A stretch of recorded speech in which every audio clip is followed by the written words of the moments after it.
খুব দ্রুতই সরকারি কর্মচারী আচরণ বিধিমালায় সংশোধন আনা হবে বলে জানিয়েছেন মন্ত্রিপরিষদ সচিব মাহবুব হোসেন।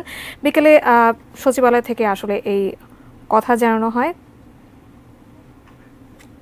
তো গত সভার বাস্তবায়ন অগ্রগতিটা আমরা আলোচনা করেছি।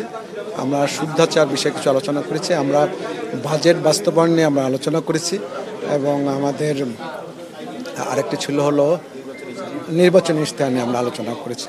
আমাদের যে শুদ্ধাচরণ নীতিমালাটি এখন আছে সেটি প্রায় 12 বছর হয়ে গেছে, 10 বছর বেশি হয়ে গেছে।